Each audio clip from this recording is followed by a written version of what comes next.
عموماً اہل تشیع حضرات کی جانب سے بات اٹھائی جاتی ہے کہ ایک طرف تو اہل سنت حضرات ام المومنین سیدہ عائشہ رضی اللہ تعالیٰ عنہا کو اتنی رسپیکٹ بھی دیتے ہیں اور جنگ جمل کے حوالے سے ان کے حق میں اجتہادی غلطی ہونے کو دلیل بنا کر ایک اجر کی بشارت بھی دیتے ہیں، جبکہ دوسری طرف انہی سیدہ عائشہ رضی اللہ تعالیٰ عنہا کے قاتل امیر شام معاویہ ابن ابی سفیان کو حضرت اور رضی اللہ تعالیٰ عنہ کے القاب سے بھی نوازا جاتا ہے۔ کیا اہل سنت کا یہ دوہرا معیار منافقت پر مبنی نہیں ہے؟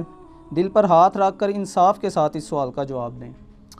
دیکھیں میرے بھائی، میں بار بار کہتا ہوں کہ ہم ہیں قرآن حکیم کی روح سے جو بات ہوئی ہے، اولو العلم قائما بالقسط، اہل علم انصاف پر قائم، ٹروتھ لور، سچائی سے محبت کرنے والے۔ تو ہم سے کوئی ایکسپیکٹ نہ کرے کہ ہم کسی مکتبہ فکر کو سپورٹ کرنے کے لیے سچائی کے اوپر پردہ ڈال دیں گے اور حق سے اناد کریں گے۔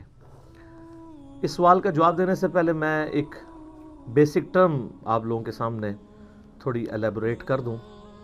اہل سنت کے ہاں ایک ٹرم بولی جاتی ہے، الصحابۃ کلہم عدول، تمام کے تمام صحابہ جو ہیں یہ عدول مانے گئے، یعنی ان کی عدالت جو ہے، یعنی ان کی گواہی قبول کی جائے گی۔ اس سے مراد قطعاً اہل سنت کا یہ موقف نہیں ہے کہ صحابہ اکرام علیہم رضوان سے غلطی نہیں ہو سکتی۔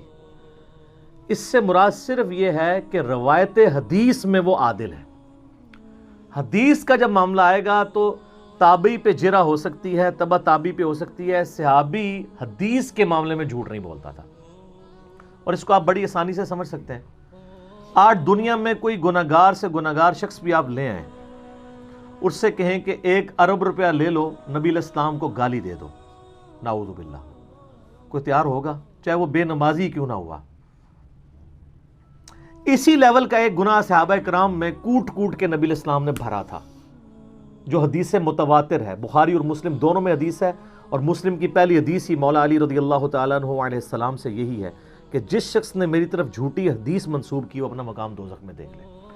صحابہ کرام سے بڑی غلطیاں بھی ہوئیں، لیکن یہ غلطی ان سے نہیں ہوئی ہے کہ انہوں نے نبی علیہ السلام پہ کبھی جھوٹی حدیث باندھی ہو، کیونکہ ان کو پتا تھا کہ اگر ہم نے یہ کام کیا نا، باقی تو شاید ہمیں معافی مل جائے، ادھر ہمارا کوئی ظاہر ہے نبی علیہ السلام کے اوپر ہی تو تکیہ تھا۔ تو اسی وجہ سے ہم کہتے ہیں الصحابۃ کلہم عدول۔ یہ جو شیعہ اہل سنت کا مذاق اڑاتے ہیں اور کہتے ہیں کہ یہ صحابہ کو معصوم مانتے ہیں، اور بعض کا سنیوں کی تقریریں بھی اس قسم کی ہوتی ہیں، تو وہ معصوم نہیں مانتے، ہم کہتے ہیں ان کی عدالت قائم ہے، ان روایت حدیث میں ان کو قبول کیا جائے گا۔ ایون وہ صحابہ جن سے بڑی اس طرح کی چیزیں رپورٹ ہوئی ہیں بخاری اور مسلم میں، چاہے حضرت معاویہ رضی اللہ تعالیٰ عنہ ہوں، حضرت مغیرہ ابن شعبہ رضی اللہ تعالیٰ عنہ ہوں، حضرت عمر ابن عاص رضی اللہ تعالیٰ عنہ ہوں، اور اسی طریقے سے بسر ابن ابی ارطا ہوں، باقی لوگ ہوں، حدیثیں ان سے قبول کی گئی ہیں۔ حتیٰ کہ میں آپ کو بڑی حیران کن بات بتاؤں، آپ سنن نبی داؤد کھولیں، انٹرنیشنل نمبر کے مطابق 4129 نمبر حدیث ہے۔ امام ابن سیرین تابعی المتوفہ 110 ہجری یہ حدیث روایت کرتے ہیں، اور حدیث روایت کر رہے ہیں حضرت معاویہ سے رضی اللہ تعالیٰ عنہ۔ حدیث وہ بیان کرتے ہوئے کہتے ہیں کہ نبی علیہ السلام نے درندوں کی کھالیں پہننے سے، ان پہ سواری کرنے سے منع کیا، یعنی یہ تکبر کی علامت ہے۔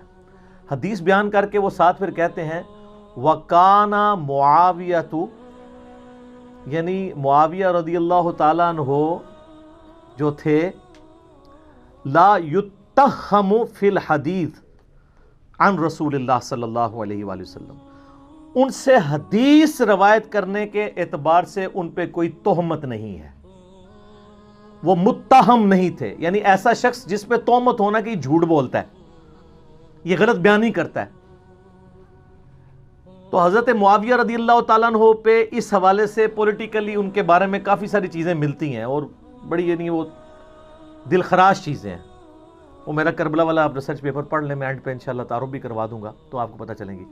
لیکن ابن سیرین کہہ رہے ہیں کہ وَقَانَ مُعَاوِيَةُ لَا يُتَّهَّمُ فِي الْحَدِيثِ، حدیث کے معاملے میں اس سے کوئی جھوٹ بولنا ثابت نہیں ہے، باقی زندگی میں ضرور اس سے کوئی ایسی غلطیاں ہوئی ہیں، غلط بیانیاں بھی ہوئی ہوں گی، حدیث اس نے کوئی بیان نہیں کی جھوٹی۔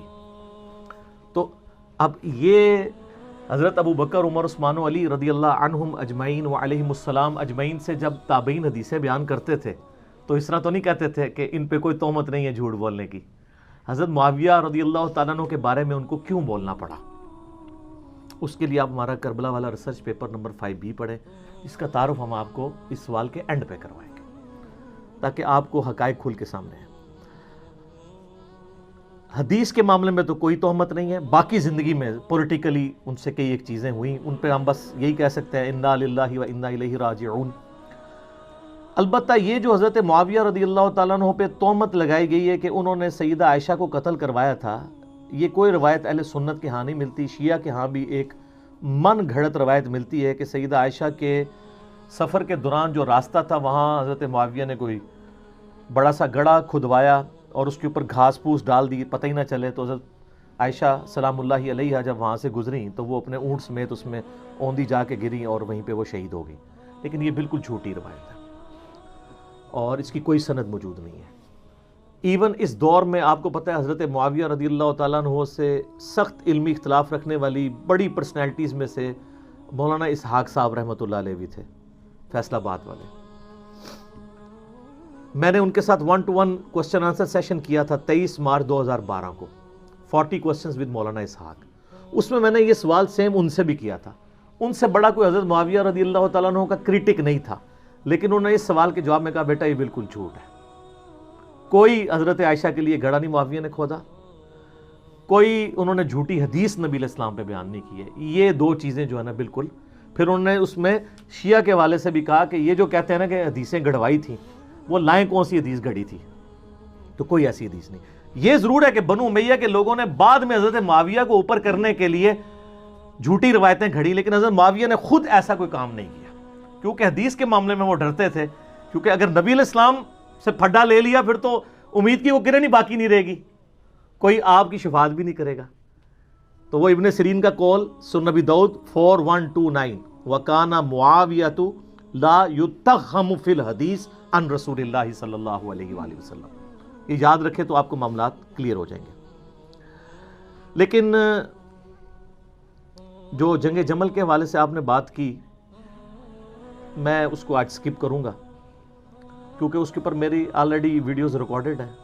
حدیث حوب، کتوں والی حدیث جو ہے، اب وہ آپ یوٹیوب پہ میرا کلپ لاکھوں لوگوں نے دیکھا ہے. اور رہا اجتہادی خطا والا معاملہ بھی، اس میں نے اس میں بتایا کہ سیدہ عائشہ بعد میں روتی تھی. صحیح بخاری میں موجود ہے کہ انہوں نے کہا کہ مجھے میری سوکنوں کے ساتھ دفن کرنا، میں نہیں چاہتی کہ ابو بکر، عمر اور رسول اللہ کی وجہ سے لوگ میری تعریف کریں. بخاری میں بس اتنی حدیث ملتی ہے. لیکن المصنف ابن ابی شیبہ میں ملتا ہے کہ انہوں نے یہی حدیث بیان کرتے ہوئے، یعنی یہ بات کرتے ہوئے کہا کہ مجھ سے رسول اللہ کی وفات کے بعد جو کام سرزد ہوا ہے وہ ایسا ہے کہ میں نہیں چاہتی کہ مجھے نبی علیہ السلام کے ساتھ حجرے میں دفن کیا جائے. اندازہ کریں. اس پہ شیخ البانی رحمہ اللہ اس حدیث کو سلسلہ احادیث صحیحہ میں لے کے آئے ہیں اور باقاعدہ اس میں انہوں نے لکھا ہے، بڑی ڈیٹیل گفتگو لکھی ہے. انہوں نے کہا شیعہ تو 12 اماموں کو معصوم مانتے ہیں، سنیوں کی حرکتوں سے لگتا ہے یہ سارے صحابہ کو معصوم مانتے ہیں. یہ ماننا پڑے گا کہ حضرت طلحہ، زبیر، حضرت عائشہ سے غلطی ہوئی اور حضرت عائشہ بعد میں شرمسار تھیں اور انہوں نے بخاری کی اس حدیث کو کوٹ کیا، مصنف ابن ابی شیبہ کی اس حدیث کو کوٹ کیا سلسلہ حدیث صحیحہ میں انٹرنیشنل نمبر کے مطابق 474 نمبر، اور اس میں وہ کہتے ہیں کہ جی یہ اس بات کا ثبوت ہے کہ سیدہ عائشہ شرمسار تھی اپنے اس سفر کے اوپر جو انہوں نے کیا.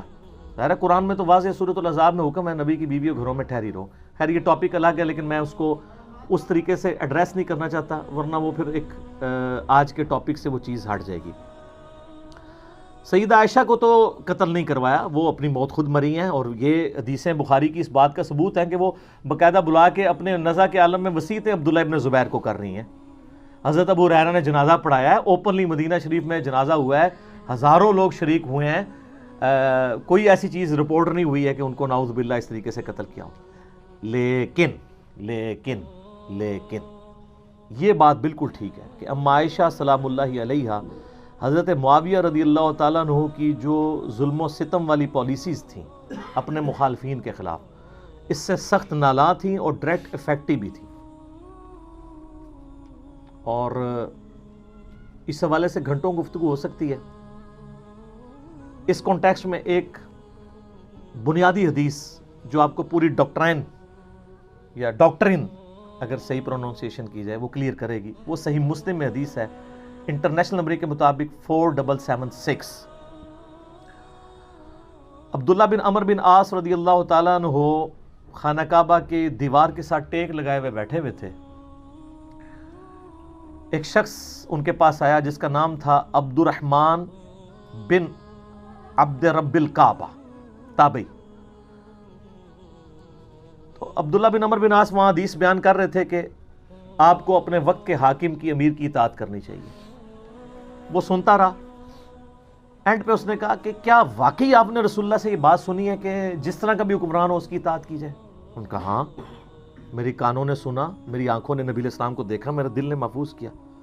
تو انہوں نے کہا اگر یہی بات ہے تو اس وقت جو ہمارا حکمران ہے آپ کے چچا کا لڑکا معاویہ ابن ابی سفیان رضی اللہ تعالیٰ عنہما، ہم تو ظاہر رسپیکٹ ہی کریں گے اس کی وجہ سے کہ علی کی شیعہ وہ ہوتے ہیں جو مخالفین کے لیے بھی دعا کرتے ہیں، اور بنو امیہ کے شیعہ وہ ہوتے ہیں جو ہے وہ مولا علی پہ ممبروں پہ سب و شتم کرواتے ہیں. یہ بھی ٹاپک الگ سے ہے، میرے اس پہ بھی کلپ ریکارڈڈ ہے. تو یہ آپ کے چچا کا جو لڑکا ہے یہ تو ہمیں کہتا ہے کہ ہم لوگوں کا مال ناحق طریقے سے ہڑپ کریں اور لوگوں کو ناحق قتل کریں، جبکہ قرآن کہتا ہے سورہ نساء کی آیت نمبر 29 اس تابعی نے صحابی کو سنائی کہ قرآن تو کہہ رہا ہے کہ ایک دوسرے کا مال حرام طریقے سے ہڑپ مت کرو اور ایک دوسرے کو قتل نہ کرو، اور آپ کے چچا کا لڑکا معاویہ ہمیں اس بات پہ ابھارتا ہے کہ ہم لوگوں کو ناحق قتل بھی کریں، ان کا مال بھی لوٹیں. اب اتنی سخت بات سن کے حضرت معاویہ رضی اللہ تعالیٰ عنہ کے بارے میں ان کے چچا زاد عبداللہ بن عمر بن عاص جو خانہ کعبے کے ساتھ ٹیک لگائے ہوئے بیٹھے تھے وہ خاموش ہو گئے تھوڑی دیر کے لیے، سر جھکا لیا. پھر انہوں نے سر اٹھا کے کہا کہ جن معاملات میں معاویہ تمہیں اللہ اور اس کے رسول کے مطابق چلنے کا حکم دیتا ہے اس میں اس کی اطاعت کرو، اور جس میں وہ اللہ کی نافرمانی کا تمہیں حکم دے اس میں تم اس کی نافرمانی کرو. دیکھیں یہ صحابی کی اپروچ یہی ہوتی ہے. یہ ہے وہ بنیادی حدیث جس سے آپ کو پتہ چلے گا کہ اس وقت سینیریو کیا بنا ہوا تھا. اب اس کے بعد آپ ذرا اس طرف آ جائیں کہ سیدہ عائشہ ڈائریکٹ افیکٹ ہی کیوں تھی. سیدہ عائشہ کے بھائی تھے ایک محمد ابن ابی بکر، ان کو حضرت معاویہ رضی اللہ تعالیٰ عنہ نے قتل کروایا تھا. محمد بن ابی بکر 9 ہجری میں پیدا ہوئے ہیں اور 30 سال سے کم ان کی عمر تھی کہ ان کو قتل کر دیا گیا، اور ان کا بیٹا ایک ہی تھا قاسم، اور قاسم کی جو آگے سے بیٹی تھی وہ تھی فاطمہ جو امام جعفر صادق علیہ السلام کی ماں ہے. اکثر سنی بڑے فخر سے کہہ رہے ہوتے ہیں اہل بیت کے امام جو ہیں وہ تو حضرت ابوبکر صدیق کی اولاد میں سے ہیں. سر حضرت ابوبکر صدیق رضی اللہ تعالیٰ عنہ کی وہ اس اولاد سے ہیں جو بنو امیہ کے بہت مخالف تھی، وہ آپ والی وہ اولاد نہیں ہے. سمجھ رہی بات کی؟ اس کی حدیثیں ہیں بخاری میں قاسم کی جو محمد بن ابی بکر کا بیٹا ہے. اچھا میرے بھائیو، جو محمد ابن ابی بکر ہے نا رضی اللہ تعالیٰ عنہ علیہ السلام، یہ کوئی عام بندہ نہیں ہے. یہ سیدنا ابو بکر کے وہ بیٹے ہیں جو نبی علیہ السلام کے آخری حج کے دوران پیدا ہوئے تھے، اور ان کی والدہ اسما بنت امیس نبی علیہ السلام کے ساتھ حج کے لیے تشریف لے گئی تھی. اور بخاری مسلم میں موجود ہے کہ اس دوران وہ کہتے ہیں میں نے محمد کو جنا. ماشاءاللہ. تو نبی علیہ السلام نے ان کو دیکھا ہوا ہے، ان کی زیارت نبی علیہ السلام نے کی ہے، اور انہوں نے نبی علیہ السلام کی زیارت کی ہوئی ہے، لیکن اپنی شیر خارگی کی عمر میں. صحابی بھی آپ کہہ سکتے ہیں، تابعی تو ہے ہی ہیں. بار نبی علیہ السلام نے آمنا سامنا ہوا ہے. اچھا پھر سیدنا ابوبکر تو فوت ہو گئے 13 ہجری کے اندر، تو اس وقت ان کی عمر آلموسٹ 4 سال تھی، چھوٹے سے بچے تھے. تو ان کی جو والدہ تھی نا اسما بنت امیس، حضرت ابوبکر کی وفات کے بعد حضرت علی نے ان سے شادی کر لی. اب حضرت علی نے جب شادی کی تو ان کی ساری پرورش محمد بن ابی بکر کی کس نے کی؟ مولا علی نے. اسی لیے جنگ جمل میں اور جنگ صفین میں یہ حضرت علی کے کمانڈر تھے، اور یہی تھے جو سیدہ عائشہ کو جا کے سمجھاتے تھے حجرے میں کہ بہن تو کس طرف چل پڑی ہے. اور یہی وہ تھے کہ جب مولا علی نے سیدہ عائشہ کو احترام کے ساتھ جمل میں شکست کے بعد جب واپس مدینہ شریف روانہ کیا تو محمد بن ابی بکر کو ساتھ بھیجا تھا کہ تم اپنی بہن کے ساتھ جاؤ. تو سیدہ عائشہ کی ان سے ایک بڑا اس اعتبار سے شغف بھی تھا، یہ بڑے ہمدرد بھی تھے. تو یہ محمد بن ابی بکر رحمہ اللہ تعالی و رضی اللہ تعالیٰ عنہ و علیہ السلام کی کلیریفیکیشن اس حوالے سے ضروری تھی. اور دیکھ لیں صرف 30 سال کی عمر میں وہ شہید ہوئے ہیں، لیکن آتی دنیا کے لیے اپنا اثر چھوڑ گئے. اللہ تعالیٰ ان سے راضی ہو. قیامت والے دن اللہ تعالیٰ ہمیں ایسے اپنے نیک بندوں کا ساتھ نصیب فرمائے. آمین ثم آمین. تو ان کو حضرت علی نے اپنے دور میں مصر کا گورنر لگایا تھا اپنے دور خلافت میں. قیس بن سعد سے حکومت نہیں سنبھالی جا رہی تھی، پیچھے سے مالک اشتر کو بھیجا، اس کو زہر دے کے مروا دیا گیا دشمنوں کی طرف سے. تو محمد بن ابی بکر مصر کے گورنر تھے، تو ظاہر کوفے سے دور تھا، شام کی باؤنڈریز لگتی تھی، وہاں سے حضرت معاویہ کی چھاپہ دار جو ٹیمیں ہیں وہ حملے کرتی تھی. تو محمد بن بکر کو قتل کروا دیا، حتیٰ کہ ایک گدھے میں ان کی لاش رکھ کے اس کو آگ لگا دی گئی. استغفر اللہ. اور یہ اس کے اوپر اجماع ہے، کوئی دنیا میں اس کا انکار نہیں کرے گا. ہماری اہل سنت کی تمام کتابوں میں موجود ہے، جتنی بھی صحابہ کرام کی بایوگرافی پہ لکھی گئی ہیں، آپ چاہے وہ آپ تاریخ طبری پڑھ کے دیکھ لیں، ابن جریر المتوفا 310 ہجری، تاریخ ابن کثیر کی المتوفا 774 ہجری، آپ الاستیاب امام ابن عبد البر کی پڑھ کے دیکھ لیں، المتوفا 468 ہجری. آپ کو ساری کتابوں میں ابن اسیر کی جو ہے اسود الغابہ المتوفا 630 ہجری، جس کی شرح ابن حجر اسقلانی المتوفا 852 ہجری، الاصابہ انہوں نے لکھی. 8000 صحابہ کرام کے حالات زندگی اس میں لکھے ہیں، اردو میں ترجمہ ہو کے آ چکی ہے. آپ اس میں محمد بن ابی بکر کا پڑھ لیں ان کے ساتھ کیا ہوا تھا. حتیٰ کہ صحیح مسلم شریف میں بھی اس کا ذکر موجود ہے، انٹرنیشنل نمبر کے مطابق 4722 اشارتاً صحیح مسلم میں آتا ہے. اما عائشہ سے ایک بندہ مصر سے ملنے کے لیے آیا تو انہوں نے پوچھا ہاں مصر کے حکمران کی کیا حالت ہے، کیونکہ اما عائشہ کے بھائی کو مار کے تو وہاں حضرت معاویہ نے اپنا حکمران لگا دیا تھا اور مصر جو ہے وہ چھین لیا تھا حضرت علی سے. تو ظاہر ہے جو دنیا دار بادشاہ ہوتے ہیں وہ اپنے چمچوں کو نوازتے ہیں، تو ان کا ہمارا جو گورنر ہے وہ تو بہت اچھا ہے، ہمارا خرچہ پانی ختم ہو جائے خرچہ دے دیتا ہے، ہمارا اگر گھوڑا مر جائے نیا گھوڑا خرید کے دے دیتا ہے، اور اگر کوئی غلام مر جائے تو نیا غلام دے دیتا ہے. تو سیدہ عائشہ نے کہا کہ جو کچھ تم لوگوں نے میرے بھائی محمد ابن ابی بکر کے ساتھ کیا، تمہارے اس مصر کے گورنر نے اور اس پارٹی نے، یہ بات مجھے اس چیز سے نہیں روکے گی کہ میں تمہیں رسول اللہ کی ایک حدیث سناؤں جو اسی حجرے میں جہاں تم مجھ سے ملنے آئے ہو. اما عائشہ وہ پردے میں ملا کرتی تھی. اسی حجرے میں نے اللہ کے محبوب صلی اللہ علیہ وآلہ وسلم سے سنا تھا کہ آپ علیہ السلام یہ دعا کیا کرتے تھے، اے اللہ جو حکمران اپنی رعایا کے ساتھ سختی کرے تو بھی اس کے ساتھ سختی فرمانا، اور جو اپنی رعایا کے ساتھ نرمی کرے تو بھی اس کے ساتھ نرمی فرمانا. اور جو کچھ تم لوگوں نے میرے بھائی کے ساتھ کیا، یعنی وہ یہ کہنا چاہ رہی تھی کہ اللہ تعالیٰ ہی اس کا پھر بدلہ ہمیں لے کے دے گا، جو کچھ تم لوگوں نے میرے بھائی کے ساتھ محمد ابن ابی بکر کے ساتھ کیا رضی اللہ تعالی عنہما وعلیہم السلام. تو سیدہ عائشہ اس وجہ سے حضرت معاویہ سے ناراض تھی. یہ تو ایک بھائی کا آپ نے سنا. ایک دوسرا بھائی تھا، وہ تھا عبد الرحمن بن ابی بکر، اور وہ ایسا بھائی تھا کہ اس کی ماں اور سیدہ عائشہ کی ماں بھی سیم تھی. ادھر تو باپ سیم تھا، ماں الگ تھی. عبد الرحمن بن ابی بکر ہمارے سب کانٹیننٹ کے اعتبار سے سگا بھائی تھا. ویسے تو سگا بھائی ہوتا ہے جب باپ ایک ہو جائے ماں ڈیفرنٹ بھی ہو. تو اس کے بارے میں آپ صحیح بخاری اٹھا کے دیکھ لیں، 4827 نمبر حدیث ہے انٹرنیشنل نمبر کے مطابق. مروان جب حجاز کا گورنر ہوتا ہے، مسجد نبوی میں خطبہ دیتے ہوئے وہ بار بار یزید ابن معاویہ کا ذکر کرتا ہے تاکہ وہ بیعت لے حضرت معاویہ کے بعد ان کے بیٹے کے لیے. یہ بخاری کے الفاظ ہیں. اور اس کے لیے ظاہر جب وہ فضائل و برکت، جیسے یہاں بھی ہوتا ہے کہ امت کے وسیع تر مفاد میں، یا میرے عزیز ہم وطنوں، یہ وہی چیز. تو اللہ تعالیٰ نے امیر المومنین کو یہ بات سجھائی ہے. اچھا یہ بخاری میں بھی حدیث ہے، اور یہ آپ کو ڈھونڈنا کو مشکل نہیں ہے. آپ تفسیر ابن کثیر کھول کے سورۃ الاحقاف پارہ نمبر 26 میں آیت نمبر 17 کے کانٹیکسٹ میں بخاری کی حدیث اور جتنی اور حدیثیں ہیں، یہ حدیث المستدرک للحاکم کے اندر بھی موجود ہے بڑی ڈیٹیل کے ساتھ، اور یہ حدیث سنن نسائی الکبریٰ کے اندر بھی موجود ہے بڑی ڈیٹیل کے ساتھ. اور یہ سارے کے سارے طرق حافظ ابن کثیر المتوفا 774 ہجری نے سورۃ الاحقاف آیت نمبر 17 کے کانٹیکسٹ میں ساری حدیثیں ایک جگہ جمع کر دی ہیں، بخاری کی، حاکم کی، نسائی کی، باقی کتابوں کی۔ پہلے میں بخاری والا حصہ بتاتا ہوں آپ کو۔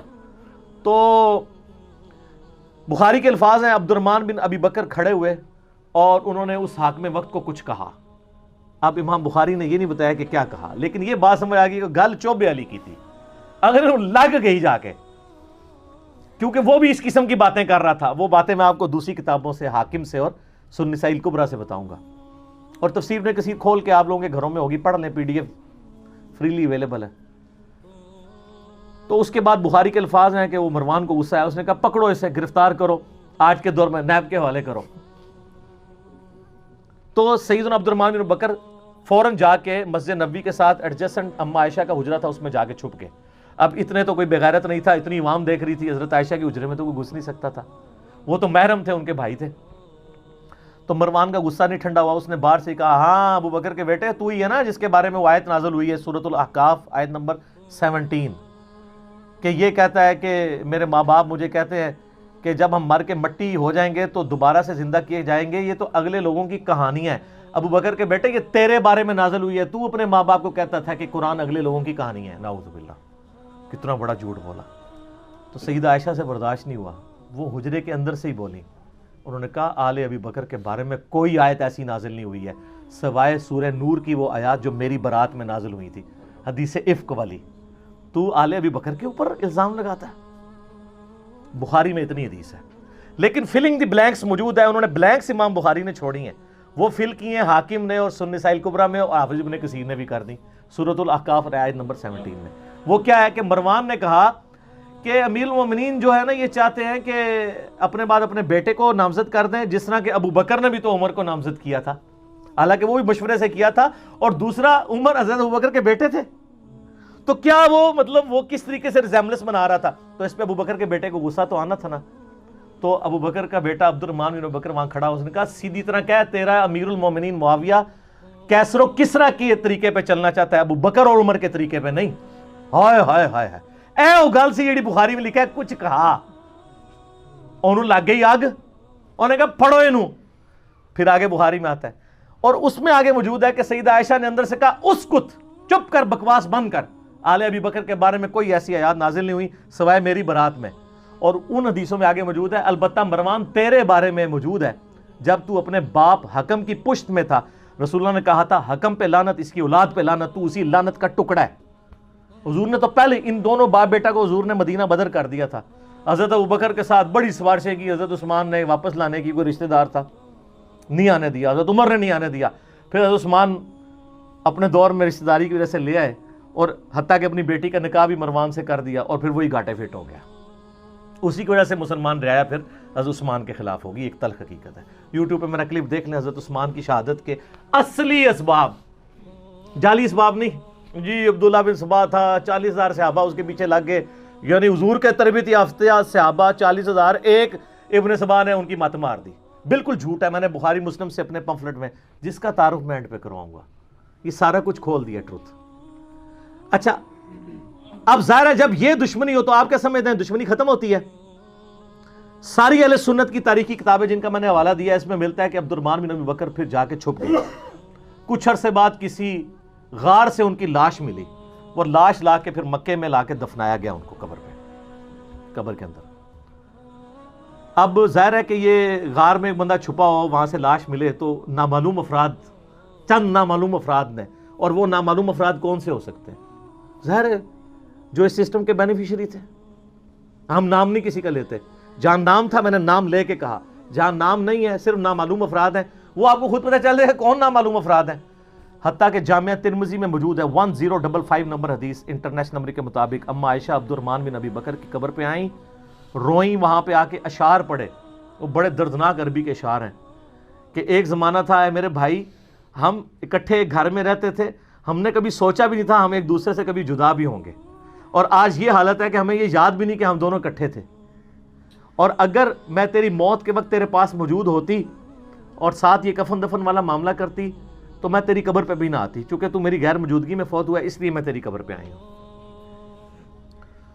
تو آپ اس پورے سینیریو میں دیکھیں محمد بن ابی بکر کے ساتھ کیا کیا ان لوگوں نے. عبد الرحمن بن ابی بکر کے ساتھ 2 بھائی اما عائشہ کے اس طریقے سے دنیا سے رخصت ہوئے. اس پورے کانٹیکسٹ میں اب آپ کو حدیث سمجھ آئے گی جو مسند امام احمد میں موجود ہے, المستدرک للحاکم کے اندر موجود ہے, اور شعیب آرنوت جو مسند امام احمد کی تحکیم کرنے والے ہیں انہوں نے اس حدیث کو صحیح کہا ہے. امام حاکم نے اس حدیث کو صحیح کہا ہے. بڑی ڈیٹیل حدیث ہے. اس میں آتا ہے کہ حضرت معاویہ اپنے دور میں حضرت عائشہ سے ملنے کے لیے آئے. سیدہ عائشہ نے کہا کہ اے معاویہ, تجھے اللہ کا خوف نہیں آتا جو کچھ تو نے حجر ابن عدی اور ان کے ساتھیوں کے ساتھ کیا؟ حجر ابن عدی شیعان علی میں سے تھے, شروع کے مسلمانوں میں سے تھے. ان کو حضرت معاویہ نے ظلماً شہید کروایا. وہ پوری ڈیٹیل آپ کو مستدرک الحاکم میں ایک پورا چیپٹر ہے حجر ابن عدی کا. وہ سر میری ویڈیوز دیکھ کے امام حاکم نے نہیں, میری پیدائش سے بھی وہ پہلے کا ہے, 1000 سال پہلے. وہ 13 حدیثیں آپ پڑھیں, آپ کے آنسو نہیں رکیں گے کس ظلم کے ساتھ حجر ابن عدی کو قتل کروایا گیا. صرف اس بات پہ کہ یہ جمعے کی نماز لیٹ کر دیتے تھے, ممبروں پہ سب و شتم حضرت علی پہ کرتے تھے, یہ مخالفت کرتے تھے. اور اس شخص کی قبر وہاں پہ کھودی گئی جو علاقہ حضرت عمر کے دور میں حجر ابن عدی نے فتح کیا ہوا تھا. اوئے ہائے ہائے. اور آخری وقت میں کہا گیا کہ بچت کی ایک صورت ہے کہ حضرت علی پہ لعنت کر دو, چھوڑ دیں گے. ان کا پوری زندگی علی سے عشق کیا. اب موت کو دیکھ کے تو میں حضرت علی کے اوپر سب و شتم کر دوں. اور کہا 2 نفل پڑھنے کی اجازت دو, اور نفل تیزی سے پڑھے. اور کہا میں نے اس لیے تیزی سے پڑھے تاکہ تمہیں یہ نہ ہو کہ میں موت کو ڈیلے کرنے کے لیے نماز اس طرح پڑھ رہا ہوں. میں نے زندگی میں کبھی اتنی تیز نماز نہیں پڑھی. اور پھر کہا وصیت کی لوگوں کو. ایران والوں نے حجر ابن عدی کے اوپر, جن کو آپ کہتے ہیں صحابہ کو نہیں مانتے, انہوں نے پوری ایک فلم بنائی ہے حجر ابن عدی کے اوپر, یوٹیوب پہ رکھی ہے اردو ڈبنگ کے ساتھ. تو انہوں نے وہاں پبلک کو وصیت کی کہ مجھے میری انہی بیڑیوں میں اور انہی خون آلود کپڑوں میں دفن کرنا ہے, قیامت والے دن پولیس رات پہ میں معاویہ کا گریبان پکڑوں گا. ان کے ساتھی بھی قتل کیے گئے صرف ایک ٹسل کے اندر کہ حضرت علی کے سپورٹر کیوں ہے. اب حجر ابن عدی ان کے ساتھیوں کا جب قتل ہوا, سیدہ عائشہ تو پھر بڑی دکھی تھی اس کی وجہ سے. تو حضرت معاویہ جب ملنے کے لیے آئے, مسند امام احمد المستدرک الحاکم میں موجود ہے. شعیب آرنوت نے کہا حدیث صحیح ہے. کہا معاویہ تجھے کوئی خوف نہیں آیا, تو نے حجر ابن عدی اور ان کے ساتھیوں کے ساتھ جو کچھ کیا, اور تجھے ڈر نہیں لگتا کہ میں ایک بندہ مقرر کروں جو چھپ کے تیرے اوپر وار کرے اور تجھے قتل کرتے؟ یعنی حضرت عائشہ کا غصہ کس لیول کا تھا کہ میں گریلا وار کروا کے تجھے مروا نہ دوں. تو انہوں نے کہا کہ ام المومنین, ہم آپ سے یہ ایکسپیکٹ نہیں کرتے کہ آپ ایسا کریں گی, کیونکہ ہم نے نبی علیہ السلام سے سنا ہے کہ مومن کبھی چھپ کے وار نہیں کرتا. لوگوں کو حدیثیں سنانی. کس کو؟ اما عائشہ کو. اور پھر کہا کہ اما یہ بتائیں آپ کا جو میں نے خرچہ پانی لگایا ہوا ہے اس معاملے میں تو کوئی, اور وہ انہوں نے نہیں لگایا ہوا تھا, وہ تو آپ کو مال غنیمت میں سے مسلمانوں کو وظیفہ ملتا تھا, حضرت عمر کے دور کا شروع ہوا تھا, اس میں تو کوئی آپ کو شکایت نہیں ہے. تو انہوں نے کہا مجھے اس معاملے میں کوئی شکایت نہیں, یہ شکایت تھی جو میں نے تمہیں کی ہے. تو انہوں نے کہا اما یہ کام چھوڑیں, ہمیں اپنے کام دنیاوی چلانے دیں, ہمارا معاملہ اور اللہ کا معاملہ, ہمیں ہماری سیاست والے معاملات میں آپ دخل نہ دیں. آپ اندازہ کریں. اور یہ ہمیں تاریخ سے روایتیں لا کے دیتے ہیں کہ جی وہ جناب جی حضرت عائشہ کہتی تھی میری زندگی بھی معاویہ نوں لگ جائے. اس سے تو ہڈی ہسی بھی دستی ہے کہ روایتاں کس نے کڑیاں ہونیاں نے, کیونکہ حدیثیں کچھ اور بتا رہی ہیں. ٹھیک ہے, تو یہ کوئی شخص کہے گا جس کے بھائی قتل ہوئے ہوں, جس نے اتنے قتل عام دیکھا ہو. اسی لیے آپ دیکھ لیں کہ سیدہ عائشہ کو ساری گیم سمجھ آ گئی تھی. جنگ جمل میں بھی ان کو مس یوز کیا گیا, بعد میں ان کو ساری بات سمجھ آ گئی تھی. تو یہ وہ کہانیاں بنا کے بتاتے ہیں.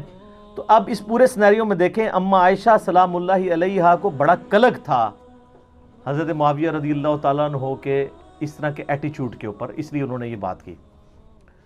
اور میں آپ کو بتاؤں, میں گھنٹوں فی الودی بول سکتا ہوں ہمارے جو ائمہ اہل سنت تھے ان کی کتنی سخت رائے اس کی وجہ سے بنی.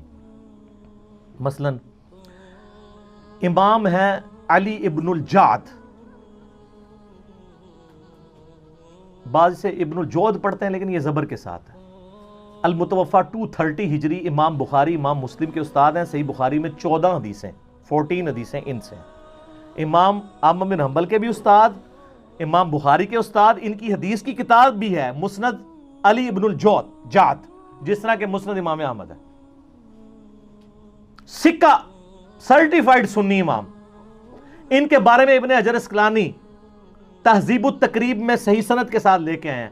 اور شیخ زبیلی زئی صاحب رحمہ اللہ تعالیٰ نے اپنی جو وہ قیام رمضان کی تعداد رکھتوں کی وہ جو کتاب ہے اس میں بھی نقل کیا ہے.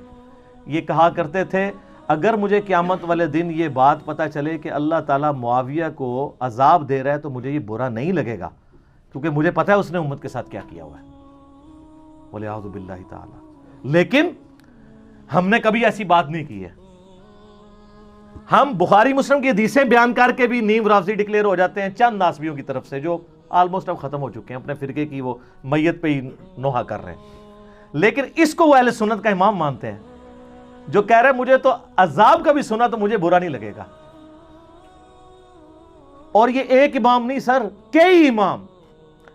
ادھر تو سب کانٹیننٹ میں حنفی زیادہ ہے نا.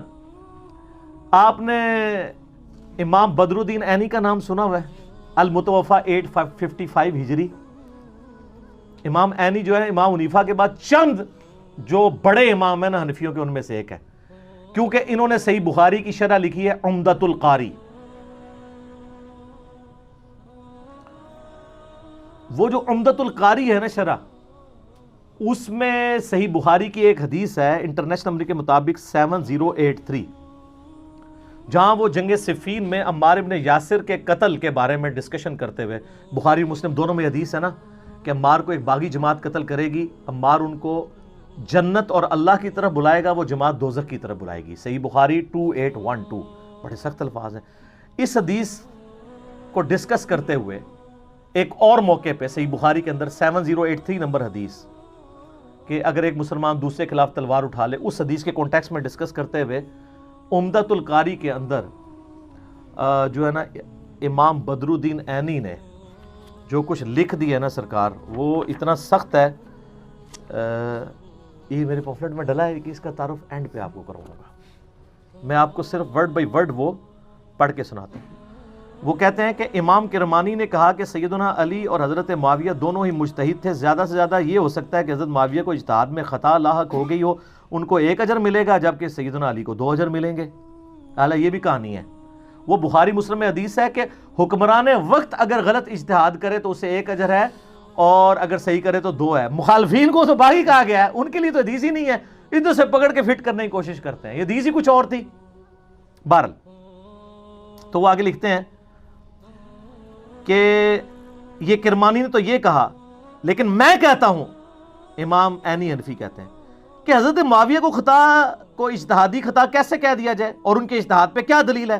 حالانکہ ان کو یہ حدیث بخاری اور مسلم کے حوالے سے پہنچ چکی تھی کہ آپ علیہ السلام نے فرمایا افسوس ابن سمیہ کو ایک باغی جماعت قتل کرے گی، اور ابن سمیہ عمار ابن یاسر ہیں اور ان کو حضرت معاویہ کے گروہ نے جنگ صفین میں قتل کیا. کیا حضرت معاویہ اس پہ راضی نہیں ہے کہ اللہ تعالیٰ ان کو برابر چھوڑ دے، چہ جائے کہ ان کو سیدنا علی کی بغاوت پر 1 اجر بھی ملے؟ یہ حنفی سارے ٹھیکیدار بنے ہوئے ہیں نا. اے اپنے امام کے آپ ورڈ پڑھیں. اچھا، اس کے علاوہ آپ نے ایک اور بڑا نام سنا ہوگا، ملا علی قاری. سنا ہوا نا؟ بڑے مشہور ہیں.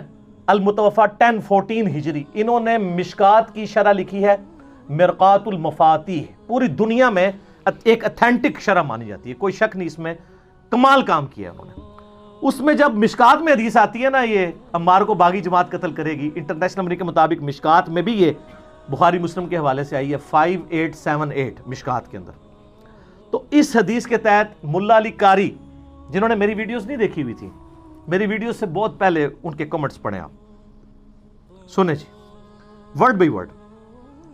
میں کہتا ہوں کہ جب حضرت معاویہ پر واجب تھا کہ وہ اپنی بغاوت سے رجوع کر کے خلیفہ برحق حضرت علی کی اطاعت کی طرف آ جاتے، مخالفت چھوڑ دیتے اور خلافت منفیہ یعنی نفع حاصل کرنے کی طلب سے یہ خلافت کے حوالے سے اس کو ترک کر دیتے، جو انہوں نے نہیں کیا، تو اس سے ظاہر ہوتا ہے کہ وہ باطن میں باغی تھے اور ظاہر میں خون عثمان کو ڈھال بنائے ہوئے تھے. وہ کہتے ہیں گل وچ کوئی اور ہے، حضرت عثمان کا نام یوز ہو رہا تھا، اندر مسئلہ کچھ اور تھا. یہ میں نہیں، ملا علی قاری.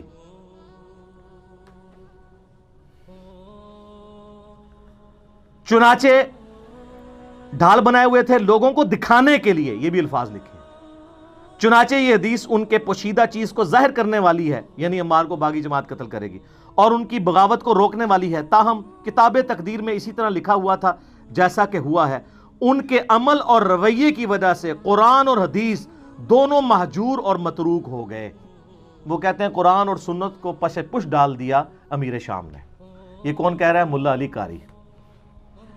سر ٹروتھ لور ہر زمانے میں موجود ہوتے ہیں. اچھا، ایک اور بہت بڑا امام جس کو سارے ہی مانتے ہیں، ابن حجر اسقلانی، جس نے فتح الباری لکھی ہے بخاری کی شرح، المتوفا 852 ہجری. وہ بخاری میں ایک حدیث آتی ہے، 2-3 حدیثیں کٹھی ہیں ذکر معاویہ والے چیپٹر میں. تو اس کے کانٹیکسٹ میں انہوں نے کچھ کامنٹس کیے ہیں، وہ بھی ہم نے اپنے ریسرچ پیپر میں ڈالے ہوئے ہیں. ورڈ بائی ورڈ آپ کو پڑھ کے سناتا ہوں. میرا ایک یوٹیوب پہ کلپ بھی ہے، حضرت معاویہ رضی اللہ تعالیٰ عنہ مامو، وہ کہتے ہیں نا وہ خال المومنین ہے. اس میں بھی میں نے یہ پڑھ کے سنایا تھا، اس میں بھی میں آپ کو پڑھ کے سنا دیتا ہوں. ابن حجر اسقلانی فتح الباری میں لکھتے ہیں، جو بخاری کی حدیث تھی نا 3766 ذکر معاویہ والی، کہتے ہیں امام بخاری نے یہاں صحیح بخاری میں حضرت معاویہ سے متعلق باب کے عنوان میں صرف ذکر معاویہ بیان کیا ہے اور فضائل معاویہ یا معاویہ کی منقبت جیسے الفاظ استعمال نہیں کیے، کیونکہ اس حدیث سے کوئی فضیلت معلوم ہی نہیں ہوتی. البتہ سیدنا عبداللہ ابن عباس کا حضرت معاویہ کے لیے فقہ اور صحابیت کا بیان کرنا ہی بطور فضیلت کافی ہے. وہ حدیث یہ تھی کہ حضرت معاویہ ایک وتر پڑھا کرتے تھے. تو لوگوں نے آ کے ابن عباس کو بتایا کہ یہ تو ایک وتر پڑھتے ہیں، یعنی باقی نہیں پڑھتے ہوں گے نا، 3 ہی پڑھتے ہوں گے. تو انہوں نے کہا معاویہ کو چھوڑ دو، وہ فقیہ ہے، صحابی ہے. تو ابن حجر بھی کہہ رہے ہیں اس سے فضیلت اگر ثابت ہوتی تو امام بخاری اس پہ باب باندھتے ہیں، اور یہ بات کی بالکل ٹھیک ہے. کیونکہ شرح معانی الاثار جسے طحاوی شریف بھی کہتے ہیں، امام طحاوی المتوفا 321 ہجری، وہ بھی ان حدیثوں کو ڈسکس کر کے اپنی سند سے ایک حدیث لے کے آئے ہیں. اور انہوں نے کہا کہ یہ تو ابن عباس نے تقیہ کیا تھا. وہ ایک اور روایت لے کے آئے ہیں جس میں وہ کہتے ہیں کہ جب ان کو بتایا کہ حضرت معاویہ ایک وتر پڑھتے ہیں تو انہوں نے کہا اس حمار سے پوچھو کہ اس نے یہ ایک وتر کہاں سے نکال لیا. اور ترجمہ کرنے والے نے بھی حمار لکھا ہے. حمار عربی میں کہتے ہیں ڈونکی کو، گدھے کو. تو ترجمہ ہی نہیں نیچے کیا. تو میں نے وہ دکھایا تھا، وہ دیوبندیوں نے چھاپی ہوئی ہے، طحاوی شریف شرح معانی الاثار. تو وہ ابن حجر اس پہ کہہ رہے ہیں. تاہم امام ابن ابی عاصم نے حضرت معاویہ کے مناقب میں ایک رسالہ لکھا. اسی طرح کا کام ابو عمر غلام اور ابو بکر نقاش نے بھی کیا، اور امام ابن جوزی نے بھی من گھڑت احادیث والی کتاب الموضوعات، موضوعات شریف، گھڑی حدیثیں، ان میں بھی کچھ روایتیں ذکر کر کے امام اسحاق کا یہ قول نقل کیا ہے کہ حضرت معاویہ کی فضیلت میں صحابی ہونے کے سوا کوئی چیز ثابت نہیں ہے. اور یہ صرف ابن جوزی المتوفا 597 ہجری نے نہیں لکھا، ابن تیمیہ نے منہاج السنہ میں المتوفا 728 ہجری یہی قول لکھا ہے ابن تیمیہ نے. اور اس کا شاگرد امام ذہبی المتوفا 748 ہجری سیر اعلام النبلاء میں انہوں نے سیم یہی قول نقل کیا ابن اسحاق کا کہ حضرت معاویہ کے فضائل میں صحابی ہونے کے علاوہ کچھ بھی ثابت نہیں ہے. وہ جو کچھ عادی مادی ادھر ادھر لے کے آتے ہیں نا، وہ سب کا کیٹاگوریکل ڈینائی کرتے ہیں، کچھ بھی ثابت نہیں. ابن حجر اسقلانی پھر مزید لکھتے ہیں کہ یہی وجہ ہے کہ امام بخاری نے بھی اپنے استاد امام اسحاق بن راہویہ پر اعتماد کرتے ہوئے حضرت معاویہ کے لیے لفظ فضیلت یا منقبت استعمال نہیں کیا، بلکہ صرف ذکر معاویہ لکھا. تاہم اپنی گہری نظر سے ایسا استنباط فرمایا، یعنی حضرت معاویہ کو صحابی ثابت کر کے، جس سے روافظ کی بھی سرکوبی ہو. رافضی بھی دوسری ایکسٹریم پہ ہے نا، وہ ان کی صحابیت کا بھی انکار کرتے ہیں، تو ان کا رافضیوں کا بھی رد کیا اور ناسبیوں کا بھی کر دیا. اور امام نسائی کا واقعہ اس بارے میں بڑا مشہور ہے کہ انہوں نے بھی اپنے استاد، ان کا بھی استاد امام اسحاق ہی ہے، بخاری کا بھی استاد ہے، کہ قول پر اعتماد کیا اور اپنی مشہور کتاب فضائل صحابہ میں کوئی بھی حدیث حضرت معاویہ کی فضیلت کے لیے انہوں نے نہیں لی ہے. پھر امام حاکم کا بھی قصہ یہی ہے، ان کو بھی یعنی مارے کھانی پڑی حضرت علی کی شان میں حدیثیں بیان کرنے سے. اور امام ابن جوزی نے بھی عبداللہ بن احمد بن حنبل سے ان کے والد امام احمد بن حنبل رحمہ اللہ کا مکالمہ بھی ذکر کیا ہے. اور انہوں نے اب وہ کیا ذکر کیا جی، وہ لکھتے ہیں کہ میں نے اپنے والد امام بن حنبل سے پوچھا کہ سیدنا علی اور حضرت معاویہ کے اختلافات سے متعلق آپ کی کیا رائے ہے؟ امام بن حنبل سے پوچھا تو امام بن حنبل نے تھوڑی دیر سر جھکائے رکھا، پھر فرمایا میرے بیٹے سمجھ لو، ایک جملے میں سب کچھ کنکلوڈ کیا۔ علی کے دشمن بہت زیادہ تھے جنہوں نے بڑی کوشش کی کہ ان کے عیب تلاش کیے جائیں مگر ناکام رہے، چنانچہ انہوں نے متبادل چال کے طور پر دوسرے شخص یعنی معاویہ کو مقصد براری کے لیے موضوع پایا جو علی سے جنگیں کر چکا تھا، چنانچہ ان دشمنوں نے حضرت علی کے مقابلے پہ اس کو بڑھا چڑھا کر پیش کیا۔ ابن حجر اسقلانی لکھتے ہیں کہ امام بن حنبل کے اس جواب میں اشارہ ہے کہ کچھ لوگوں نے حضرت معاویہ کے لیے بے بنیاد فضائل گھڑ لیے جن کی کوئی اصلیت نہیں ہے۔ یہ حقیقت ہے کہ حضرت معاویہ کے لیے روایات فضیلت تو بہت آئی ہیں مگر ان احادیث میں سے کوئی بھی اصول محدثین پر اسنادی حیثیت سے صحیح نہیں ہے، اسی لیے امام اسحاق بن راہویہ اور امام نسائی نے اس موقف کو بڑے یقین سے اختیار کیا ہے کہ حضرت معاویہ کے لیے صحابیت کے علاوہ کوئی بھی فضیلت ثابت نہیں ہے۔ اور امام نسائی کو تو آپ کو پتہ ہے شہیدی اسی وجہ سے کیا گیا تھا، اور کہتے ہیں نہیں کوئی ثابت نہیں ہے۔ دارالاسلام والوں نے سنن نسائی جو اردو میں چھاپی ہے اس کے مقدمے میں ان کی شہادت کا واقعہ تواتر سے ہی نقل ہوا ہے، تمام ائمہ محدثین نے نقل کیا ہے کہ امام نسائی جو ہے وہ مقتول جو ہے وہ محبت اہل بیت ہیں، ٹھیک ہے۔ تو یہ یعنی اماموں کی آپ دیکھیں کہ یعنی کہ اماموں کے کامنٹس ہیں، یہ میرے کہنے پہ نہیں ہو۔ اور ابھی پچھلے دنوں میرا کلپ ریکارڈ ہوا ہے محمد بن عبد الوہاب شیعہ، اس میں میں نے محمد بن عبد الوہاب کے بیٹے عبداللہ بن محمد بن عبد الوہاب المتوفى 1246 ہجری ان کے کتنے حوالے دیے؟ تلک عشرۃ کاملہ، 10 حوالے دیے ہیں، 2-3 سن لیں۔ ایک وہ لکھتے ہیں کہ حضرت علی والے چیپٹر میں اینڈ پہ حضرت معاویہ نے اہل شام سمیت حضرت علی کی بیعت نہیں کی، پھر ان کی صرف مخالفت ہی نہیں کی بلکہ ان پر قتل عثمان میں معاونت اور رضامندی کا بھی الزام دھرا، مگر اللہ نے ان کو بچا لیا۔ کتنے سخت الفاظ ہیں۔ پھر وہ آگے لکھتے ہیں عمار کی شہادت کے بعد عمر بن عاص نے تو لڑائی ترک کر دی تھی اور بہت سے لوگوں نے پیروی چھوڑ دی تھی حضرت معاویہ کی۔ حضرت معاویہ نے ان سے پوچھا کہ آپ نے لڑائی کیوں ترک کی؟ انہوں نے کہا ہم نے عمار کو قتل کر دیا ہے، اور میں نے حضرت سے سنا تھا صلی اللہ علیہ وآلہ وسلم کہ عمار کو ایک باغی جماعت قتل کرے گی، معلوم ہوا کہ ہم باغی ہیں۔ حضرت معاویہ بولے خاموش رہو، واللہ تو اونٹ کی طرح اپنے ہی پیشاب میں گرتا ہے۔ یہ عرب کا محاورہ تھا کہ تجھے اگر پتہ ہے تو اپنے پیشاب اس پر ڈگنا ہے۔ کیا ہم نے ان کو قتل کیا؟ ان کو تو علی ان کے ساتھیوں نے قتل کیا جنہوں نے لا کے انہیں ہماری تلواروں کے درمیان پھینک دیا، ہم تو اپنے بچاؤ میں لڑ رہے تھے جس میں وہ قتل ہو گئے۔ اس کی خبر جب حضرت علی کو ہوئی تو انہوں نے فرمایا اس طرح تو پھر حضرت حمزہ کو حضرت نے خود قتل کیا تھا کہ جنہوں نے کافروں کے مقابلے پہ حمزہ کو بھیج دیا۔ ہائے کتنی بڑی پھکی دیتی مولا علی نے، ایڈی بڑی پھکی مولا علی دے سکتے ہیں یا انجینئر علی صاحب دے سکتے ہیں۔ انہوں نے کہا اگر یہ اتنی لاجک مان لی جائے، وہ تو عمار تو حضرت علی کی فیور میں لڑ رہا تھا، تو کہہ رہے نہ وہ آتا حضرت علی کی طرف سے نہ ساڑی تلوار تھلے آگے مردا، نعوذ باللہ۔ آگے پھر انہوں نے ایک اور جگہ لکھا ہے اسی میں حضرت علی والے چیپٹر میں، بنو امیہ ان کی تنقیص اور ان کے بارے میں نازیبا الفاظ استعمال کرتے رہے۔ میں نے بخاری مسلم سے ثابت کیا ہے کہ ممبروں پر حضرت علی پہ یہ لوگ لعنت کرواتے تھے۔ صحیح مسلم 6229 انٹرنیشنل نمبر کے مطابق الفاظ ہے لعن اللہ ابا تراب، علی ابن ابی طالب ابو تراب پر اللہ کی لعنت، نعوذ باللہ۔ انہی پر لوٹ کی ظاہر ہے۔ وہ کہتے ہیں نازیبا الفاظ استعمال کرتے رہے مگر اس سے علماء کے دل میں علی کی محبت اور بڑھ گئی، قدر و منزلت میں اضافہ ہو گیا۔ عمر بن عبداللہ بن زبیر کہتے ہیں کہ بنو امیہ 60 سال تک حضرت علی کو گالیاں دیتے رہے مگر ان کا کچھ نہ بگاڑ سکے، بلکہ ان کی شان پہلے سے بھی بلند ہو گئی۔ دین نے ایک عمارت کھڑی کی جسے دنیا نے گرانے کی کوشش کی، دنیا کچھ نہ بنا سکی مگر جو کچھ بنایا اس کو بھی منہدم کر دیا، یعنی دنیا اپنا بھی گواہ بیٹھی، حضرت علی کو نہیں نیچے کر سکی۔ تو اس قسم کی یعنی کئی ایک محدثین کے اقوال ہیں۔ اب یہ سارے کے سارے مولوی پنجے جھاڑ کے پڑ گئے پیچھے مودودی صاحب کے، حالانکہ میں بتاؤں آپ نے اس سارے ائمہ کے اقوال سنے، سب سے سافٹ لینگویج اگر کسی کی ہے تو مودودی صاحب کی ہے۔ آپ سن کے حیران ہو جائیں گے، مولا مودودی نے خلافت و ملوکیت کا جو چوتھا چیپٹر ہے، 4 نمبر، چوتھا چیپٹر، خلافت راشدہ سے ملوکیت کا سفر، اس کے اینڈ پہ کچھ جملے لکھے ہیں، ورڈ بائی ورڈ سنیں۔ اس طرح خلافت راشدہ کا نظام کا آخری اور قطعی طور پر خاتمہ ہو گیا، خلافت کی جگہ شاہی خانوادوں نے لے لی اور مسلمانوں کے اس کے بعد سے آج تک پھر اپنی مرضی کی خلافت نصیب نہ ہو سکی۔ حضرت معاویہ رضی اللہ تعالیٰ عنہ کے محامد اور مناقب اپنی جگہ پر، ان کا شرف صحابیت بھی واجب الاحترام ہے، ان کی یہ خدمت بھی ناقابل انکار ہے کہ انہوں نے پھر سے دنیا اسلام کو ایک جھنڈے کے تلے جمع کیا اور دنیا میں اسلام کے غلبے کا دائرہ پہلے سے زیادہ وسیع کر دیا۔ ان پر جو شخص لان تان کرتا ہے وہ بلا شبہ زیادتی کرتا ہے۔ یہ مودودی صاحب لکھ رہے ہیں، کہتے ہیں ایک مودودی 100 یہودی، پڑھے بغیر ہی، ایک غریب تو بدتمیز، پڑھا ہے ہی کچھ نہیں، الزام۔ لیکن ان کے غلط کام کو تو غلط کہنا ہی ہوگا۔ اسے صحیح کہنے کے معنی یہ ہوں گے کہ ہم اپنے صحیح اور غلط کے معیار کو خطرے میں ڈال رہے ہیں۔